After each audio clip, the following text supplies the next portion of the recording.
Good morning student. मैं Mrs Jyoti Purohit from देव संस्कृति college of education and technology. आज का हमारा टॉपिक है achievement test.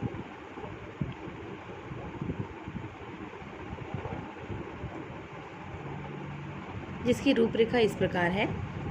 Introduction, meaning of achievement test, उपलब्धि परीक्षण का अर्थ, उपलब्धि परीक्षण की परिभाषा, डेफिनेशन ऑफ अचीवमेंट टेस्ट, परिभाषा का विश्लेषण, एनालिसिस ऑफ डेफिनेशन, उपलब्धि परीक्षण के उद्देश्य, एम्स ऑफ अचीवमेंट टेस्ट, उपलब्धि परीक्षण का महत्व, इंपॉर्टेंट ऑफ अचीवमेंट टेस्ट, उपलब्धि परीक्षण के प्रकार, काइंड्स ऑफ अचीवमेंट टेस्ट, और लास्ट में उपलब्धि परीक्षण की विशेषता, characteristic of achievement test and conclusion. जिसकी प्रस्तावना इस प्रकार है। वर्तमान युग को मापन का युग कहा जाता है। शिक्षण अधिगम की प्रक्रिया में शिक्षक अपने शिक्षण की सफलता को जानने के लिए छात्रों के लिए विभिन्न परीक्षणों का आयोजन करता है। उपलब्धि परीक्षण में भी उसमें से एक है। इसके द्वारा शिक्षक छात्र द्वारा निश्चित समय में अर्जित ज्ञान का मापन किया जाता है ताकि उसके शैक्षिक विकास का पता लगाया जा सके। बालकों में व्यवहार परिवर्तन कई प्रकार से होता है, जैसे उसके ज्ञान में वृद्धि होना, समझ का विकसित होना, दक्षता या योग्यता का बढ़ना आदि। उपलब्धि परीक्षण के माध्यम से शिक्षक बालक की प्राप्ति तथा शिक्षण की सफलता का मापन कर सकते हैं। अर्थात शिक्षण अधिगम प्रक्रिया में बालक ने एक निश्चित समय में कितना सीखा है यह जानने के लिए हम उसकी योग्यता का मापन करना चाहते हैं, और यही योग्यता का मापन के लिए जो परीक्षण यूज़ करते हैं उसे हम कहते हैं उपलब्धि परीक्षण। उपलब्धि परीक्षण का अर्थ, उपलब्धि परीक्षण का अर्थ होता है प्राप्ति, अर्थात विद्यालय के संदर्भ में हम कह सकते हैं बालक विद्यालय में रहकर जो कुछ सीखता है उसे हम उपलब्धि या निष्पत्ति कहते हैं। इस उपलब्धि की जांच के लिए जो परीक्षाएं हम आयोजित करते हैं उसे निष्पत्ति या उपलब्धि परीक्षण कहते हैं। उपलब्धि परीक्षण दूसरे शब्दों में हम कह सकते हैं एक ऐसा परीक्षण है जो किसी व्यक्ति को किसी विशिष्ट कौशल या क्षेत्र में किस प्रकार से प्रशिक्षित किया गया है और उसने कितना ज्ञान प्राप्त किया है या उसने कितना सीखा है, यह हम सिर्फ उपलब्धि परीक्षण के माध्यम से जान सकते हैं। उपलब्धि परीक्षण की परिभाषा, एक शैक्षिक निष्पत्ति या उपलब्धि परीक्षण वह है जिसका निर्माण ज्ञान समूह में कौशल के मापन के लिए किया जाता है। एबेल के अनुसार उपलब्धि परीक्षण वह परीक्षण है जिसका निर्माण छात्रों के किसी ज्ञान को समझने अथवा किसी विशेष कौशल की दक्षता का मापन करने के लिए किया जाता है। अर्थात एक शिक्षक के लिए उपलब्धि परीक्षण की जानकारी होना बहुत ही अनिवार्य है, क्योंकि एक शिक्षक विद्यार्थी की उपलब्धि का ज्ञान प्राप्त करना जरूर चाहेगा। वो ये जानना आवश्यक चाहेगा, अवश्य रूप से ज्ञान प्राप्त करना चाहेगा इस बात का कि विद्यार्थी ने कितना सीखा है। परिभाषा का विश्लेषण इस प्रकार है। उपलब्धि परीक्षण एक ऐसा परीक्षण है जिसमें एक निश्चित समय में प्रशिक्षण एवं अधिगम के पश्चात बालक के ज्ञान एवं समझ का किसी एक विशेष विषय या विभिन्न विषयों में उपलब्धि का मापन किया जाता है। अर्थात एक निश्चित समय में बालक ने कितना सीखा है यह जानने के लिए एक शिक्षक को उपलब्धि परीक्षण निर्मित करने की आवश्यकता होती है। उपलब्धि परीक्षण के उद्देश्य इस प्रकार है। अगर एक शिक्षक उपलब्धि परीक्षण तैयार करता है तो उसके पीछे के उद्देश्य क्या होते हैं। सबसे पहला है बालकों के शैक्षिक स्तर का पता लगाना। हम उपलब्धि परीक्षण के माध्यम से बालक ने कितना सीखा है, उसका शैक्षिक या शिक्षा का स्तर कहाँ तक पहुँचा है यह जान सकते हैं। ज्ञान के विभिन्न क्षेत्रों में दिए गए प्रशिक्षण के परिणामों का मूल्यांकन करना।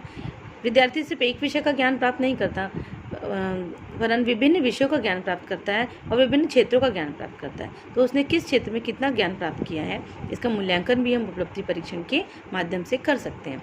शिक्षण विधियों की उपयुक्तता की जांच करना। शिक्षण विधि अर्थात शिक्षक एक निश्चित समय में शिक्षकों को जिन विधियों के माध्यम से सिखाता है उन विधियों के माध्यम से विद्यार्थी ने कितना सीखा है वह उपलब्धि परीक्षण के माध्यम से जानता है। अगर कहीं पर कमी आती है तो एक शिक्षक के लिए ये प्रश्न चिन्ह है कि विद्यार्थियों ने सही ज्ञान प्राप्त क्यों नहीं किया, तो वो अपनी शिक्षण विधियों की उपयुक्तता की जांच भी इस परीक्षण के माध्यम से कर सकता है। बालकों के विभिन्न कौशलों का विकास करना। बालक में विभिन्न प्रकार के कौशल होते हैं और किस कौशल में बालक कितना दक्ष है यह तभी जान सकते हैं जब उसकी हम जांच करें। तो उपलब्धि परीक्षण के माध्यम से हम उसके कौशलों की जांच करते हैं और उसने किस क्षेत्र में कितना कौशल हासिल किया है यह भी जान पाते हैं। यह पता लगाना कि शिक्षण उद्देश्य की प्राप्ति हुई है या नहीं। हर कक्षा में, हर बालक के विद्यालय में शिक्षण प्राप्त करने के कुछ निश्चित उद्देश्य होते हैं। उन उद्देश्यों की प्राप्ति कहाँ तक हुई है और कहाँ तक नहीं हुई है यह भी हम उपलब्धि परीक्षण के माध्यम से जान सकते हैं। विभिन्न विषयों में छात्रों की वास्तविक स्थिति का पता लगाना। छात्र ने विभिन्न विषयों में अर्थात गणित, विज्ञान, हिंदी, संस्कृत, जितने भी विषय वो पढ़ता है उन सभी विषयों में उसकी वास्तविक स्थिति क्या है, यह हम सिर्फ और सिर्फ उपलब्धि परीक्षण के माध्यम से जान सकते हैं। बालक की अधिगम कठिनाइयों का पता लगाना, अर्थात बालक को सीखने में कहाँ कहाँ पर कठिनाई प्राप्त हो रही है या कहाँ उसे कठिनाई हो रही है, यह भी हम सिर्फ उपलब्धि परीक्षण के माध्यम से जान सकते हैं। शिक्षक की कार्यकुशलता का पता लगाना, जैसा कि आपको पहले ही बताया था, शिक्षण विधि की उपयुक्तता की जाँच भी हम इसी से करते हैं और शिक्षक की कार्यकुशलता का भी हम पता उपलब्धि परीक्षण के माध्यम से ही लगाते हैं। एक कुशल शिक्षक वही होता है जो एक निश्चित समय में विद्यार्थी को दिए गए ज्ञान की एक कुशलतापूर्वक मापन करता है और कठिनाइयों को पता लगाता है और उपयुक्त सुधार करता है। बालकों को सीखने के लिए प्रोत्साहन देना, शिक्षा उपलब्धि परीक्षण के माध्यम से शिक्षक ये जान जाता है कि बालकों को कहाँ पर कठिनाई हो रही है, तो उन क्षेत्रों के लिए वह विशेष रूप से उसको प्रोत्साहित करता है। बालकों की प्रगति का तुलनात्मक अध्ययन, कक्षा में विभिन्न प्रकार के बालक होते हैं, कुछ उच्च बुद्धि के, कुछ मध्यम और कुछ निम्न। तो बालकों की प्रगति को वो तुलनात्मक रूप से जानता है कि बालक उन बालकों की तुलना में जो कि उससे उच्च है या उससे निम्न है, उसकी प्रगति कहाँ तक प्राप्त कर पाया है। उपलब्धि परीक्षण का महत्व इस प्रकार है।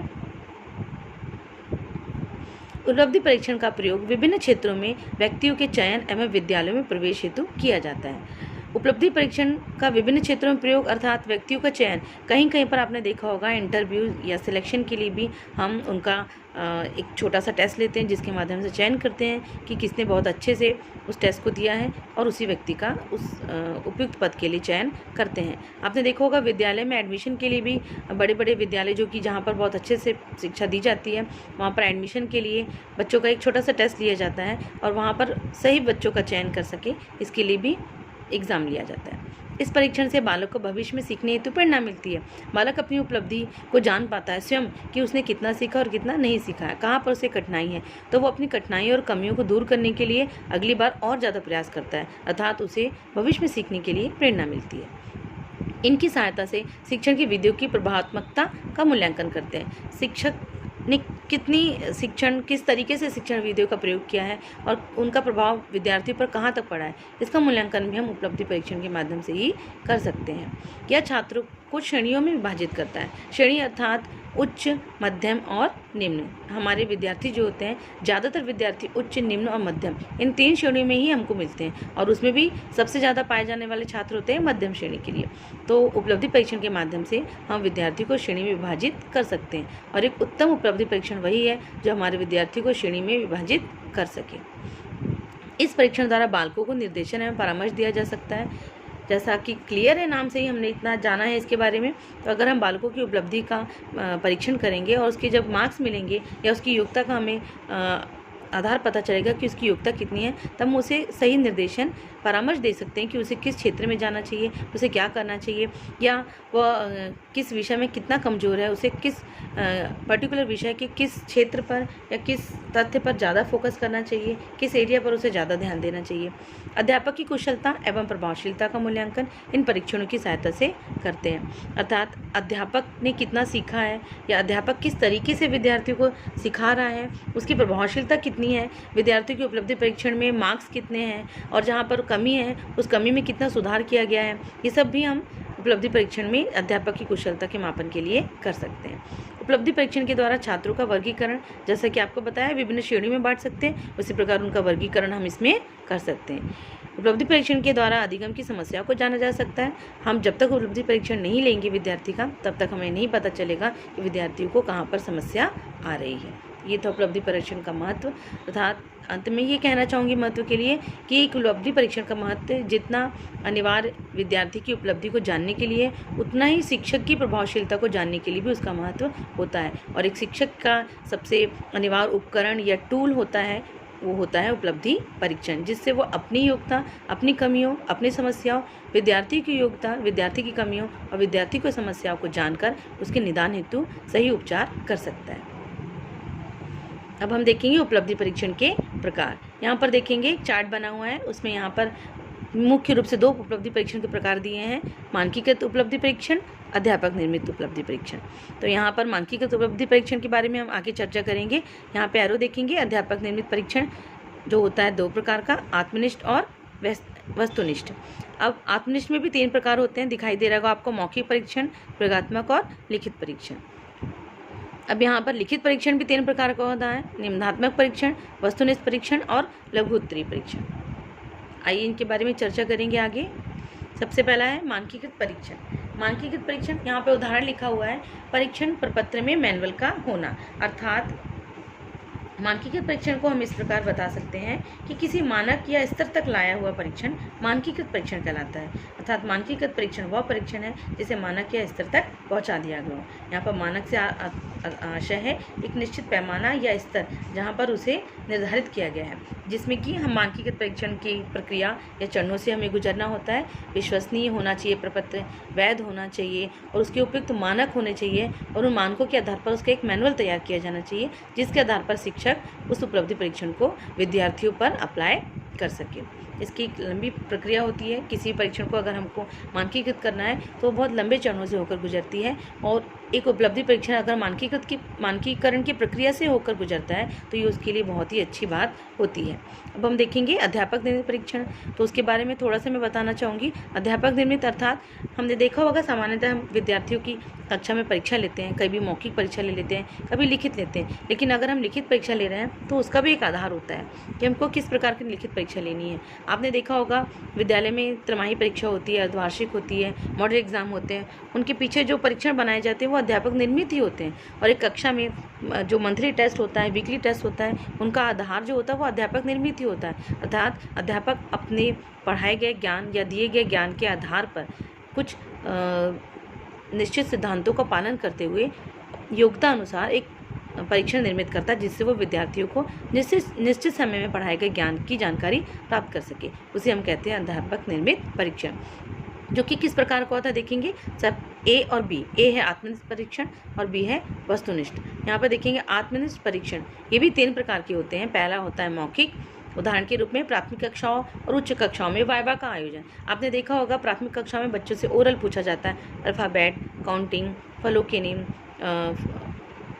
फ्लावर्स नेम इत्यादि, और बड़ी कक्षाओं में प्रायोगिक एग्ज़ाम के बाद उनका वाइवा वॉइस लिया जाता है। वाइवा के आधार पर उनसे पूछा जाता है कि उनको प्रयोग के बारे में कितना ज्ञान है।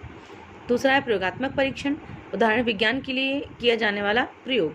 आपने देखा होगा कक्षा 10वीं में 12वीं में जो बच्चे साइंस ग्रुप के होते हैं उनके लिए वैज्ञानिक या विज्ञान पर आधारित प्रायोगिक परीक्षा ली जाती है। तीसरा है आत्मनिष्ठ परीक्षण में लिखित परीक्षण। लिखित परीक्षण का आयोजन निम्न प्रकार से किया जाता है। लिखित परीक्षा का आयोजन, निबंधात्मक परीक्षण, निबंधात्मक नाम से ही क्लियर है, जिन पर हम निबंध के रूप में लिखते हैं। जैसे आतंकवाद एक समस्या, इस पर निबंध लिखिए। प्रदूषण पर एक निबंध लिखिए। इस निबंध का अर्थ होता है उस पर्टिकुलर समस्या या टॉपिक पर अपने विचार को व्यक्त करना। वस्तुनिष्ठ परीक्षण, वस्तुनिष्ठ परीक्षण की सबसे बड़ी विशेषता ये है कि इसमें आत्मनिष्ठता का कोई स्थान नहीं होता है, अर्थात कोई भी पार्शलिटी नहीं हो सकती। आंसर सही है तो ही विद्यार्थी को उतने सही मार्क्स मिलेंगे, अदरवाइज उसके कोई मार्क्स नहीं मिलेंगे। जैसे उदाहरण दिया हुआ है, प्रकाश संश्लेषण की क्रिया में गैस निकलती है। नीचे 4 ऑप्शन दिए गए, इन चारों में से विद्यार्थी को एक ऑप्शन का चयन करना पड़ता है जो कि सही है। सही होने पर उसे 1 अंक मिलेगा और गलत होने पर उसे 0।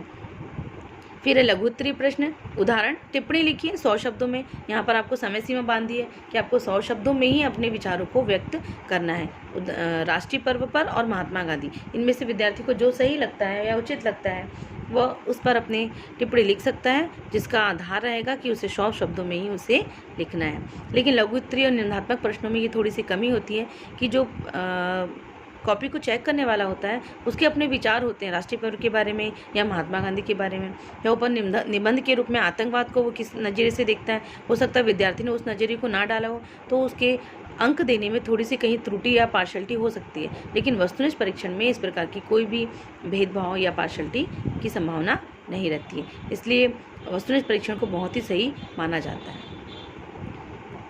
वस्तुनिष्ठ परीक्षण का वापस उदाहरण देखेंगे।